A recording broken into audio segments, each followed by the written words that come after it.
As Mile Boyer mentioned earlier, our next keynote speech is on a truth committee, something that I am actually very passionate about. And I did have a small conversation with Mr. Demetriades, Achilleas Demetriades, who will be presenting it now. And we were wondering why it has not happened yet in Cyprus. It is long overdue, something that has already happened in South Africa and partly in Vietnam. So I will introduce our next keynote speaker, presidential candidate Achilleas Demetriades, on the idea for a truth commission. Thank you very much. Good afternoon. Let me first thank the organizers, Cyprus Forum, for taking the risk to invite me today and share with you some ideas which are not so common. Let me thank Mile, who's left, for a very nice introduction panel discussing a truth commission. And of course, let me pay my respects to President Santos. The way he introduced the issue of truth is, for me, very interesting and very important. I got the idea of a truth commission from Desmond Tutu when he visited Cyprus as one of the elders. It wasn't my idea, I just got it from him. And I wanted to share this with you because I think it's important for Cyprus to move on. I think truth is very important for this island. So let me start with the obvious thing, which is the conflict in Cyprus. I will not get into the details of how we got into it and where we are and why it's not right and why it's wrong and who died and who is missing and what are we going to do. I want you to look at the future.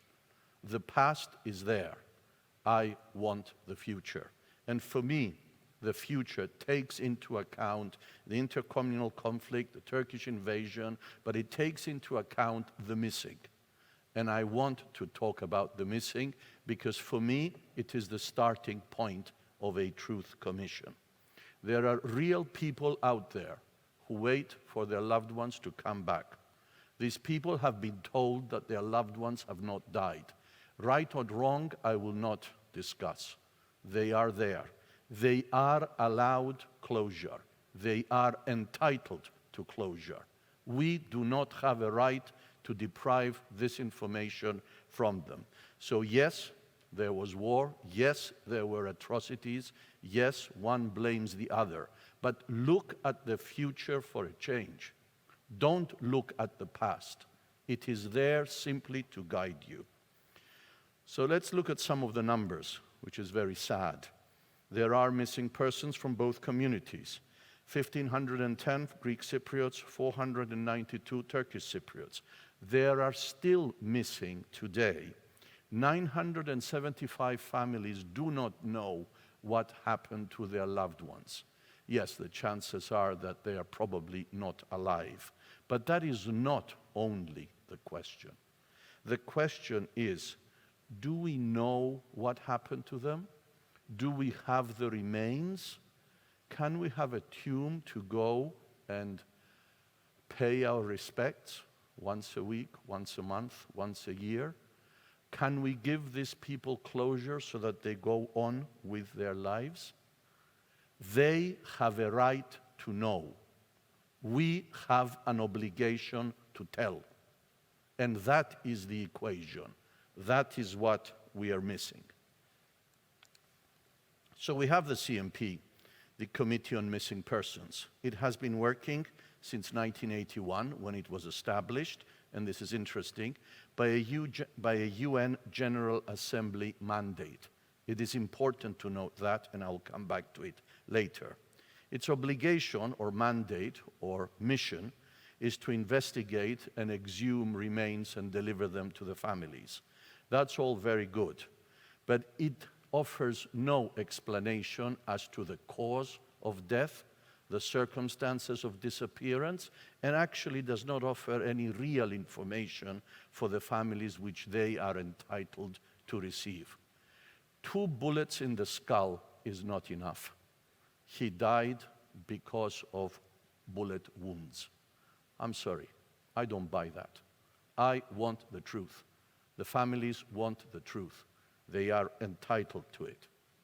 And that is what we are dealing with today. So this brings me into transitional justice. President Santos talked about it, so he ruined part of my presentation, but he said it so nicely because he actually went through it, and that experience is very important.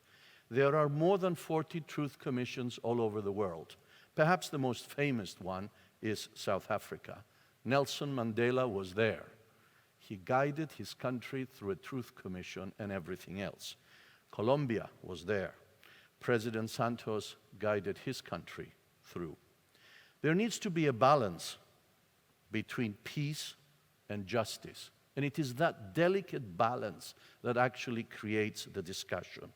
But you should never lose track of where we're going. The way forward can only be truth. It can only be peace. It can only be reconciliation. We need to keep our mind towards that goal, because otherwise our country will remain in a ceasefire situation and never proceed to peace. That is really what is at stake. So what am I proposing? I am proposing to upgrade the existing system. The CMP operates with a Greek Cypriot, a Turkish Cypriot, and the third member, as they call it. Well, why don't we upgrade the system? We have everything working, and why can't we do a bi-communal truth commission? Very simple exercise. You upgrade the system, where people can come in, express remorse, provide information, and in exchange, obtain immunity from prosecution. Because yes, these people have committed terrible criminal acts. For these acts, they are liable. But because of the information they provide and the remorse they express, we strike a deal. And that deal is the balance between peace and justice in order to make our society able to proceed in the future. And that is part of transitional justice, and the panel just before me, I think, is doing an excellent job in tackling these matters. So let me come to the dilemma. Truth for immunity. Balance between peace and justice. Do we need to decide this dilemma? The answer is no. Because this dilemma has already been decided in 1990. Because the CMP operates on the assumption or the undertaking that no criminal prosecutions will be initiated on both sides of the green line for people who come in and give the information. So the dilemma is not there. It is a very interesting theoretical discussion, but for the last 32 years, it has been operating on de facto immunity from prosecution. So that makes things easier in the sense that I, for one, will not upset a 30-year-old tradition in law which has worked. And people should feel free to come out and bring this information to the ones who need to receive it, and that's the families. So what do we do? Well, very simple three-step approach. First, you amend the CMP terms of reference. You remember I mentioned this was a resolution of the General Assembly of the United Nations. A simple majority will amend it. And that can be initiated by any government that is interested in this matter. Step 2, amend the evidence law on both sides of the green line. Interestingly, it's identical up to 1960 because it was common, and the advancements in the law are very limited. And then you expand the immunity not just to criminal prosecution, but also civil cases and administrative cases. And then you create a legal immunity, which is the way to do it. And third, and perhaps the most important, you set up an internal regulation for the functioning of the Truth Commission.